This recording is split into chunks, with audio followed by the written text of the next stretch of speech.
ঘোমটাটা সরাও, তোমার সাজ মুখটা দেখাও। পারুম না, আমার শরম করে। আমি কি তোমার ভাসুর?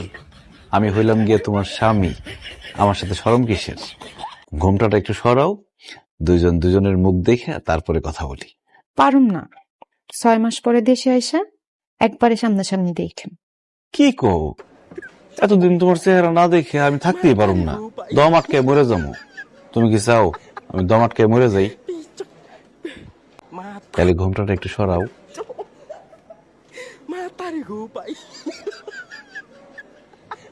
মাশাআল্লাহ, কি সুন্দর চেহারা। আচ্ছা, বিয়ার আগে যখন মোবাইলে তোমার সাথে কথা হয়েছে, তুমি বলছিলে তুমি অনেক ফর্সা। ভিডিও কলে তো তোমার ফর্সাই লাগতেছে। তুমি কি আসলে অনেক ফর্সা? ধ্যাৎ, আর কোয়েন না। আমি এতই ফর্সা যে আমার আত্মীয় স্বজনরা সবাই আমারে সাদামুলা কয়ে চেতায়। আমি একটু বেশি ফর্সা, আমার বাবা কেন। তো বকুল, তুমি তো আস্তে কথা কও কেন? তোমার কি গলা ভাঙা নাকি? ঠান্ডা লাগছে?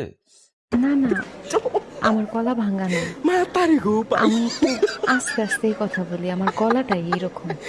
খুব ভালো, খুব ভালো।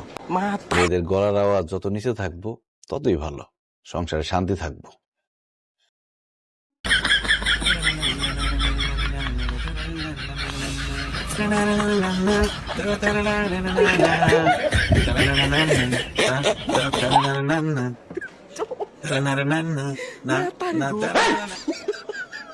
আপনি কে?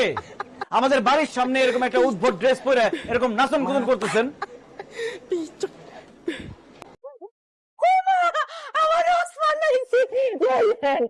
কেমন আছিস বাজান? হ্যাঁ,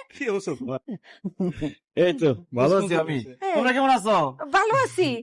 কিন্তু মা, আমাদের বাড়ির সামনে এই মেয়েটা কে? ও মা, পোলায় কি কয়?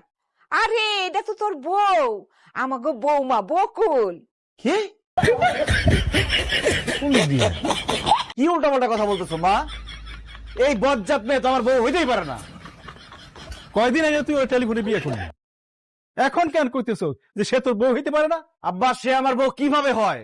আমি যারে টেলিফোনে বিয়ে করছি সে মাথায় হিজাব পরতো, শাড়ি পরতো, আর এই মেয়ে এরকম জিন্সের প্যান্ট, তারপরে কি গেঞ্জি মেঞ্জি পরে দাঁড়া রয়েছে।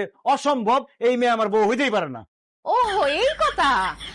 আপনার জন্য যখন আমি ছবি তুলে পাঠাইছি তখন আমি হিজাব টিজাব পইরা শাড়ি 3 পিস এডি পরছি। আমার জোর করছে, নাইলে তো আমি সবসময় এডি পইরাই ঘুরি। ওরে আল্লাহ, কি বলতেছে? তার মানে ছবিতে একরকম, বাস্তবে আরেক রকম। আল্লাহ, আমি তো বিসমিল্লাহ ধরা খাই গেছি।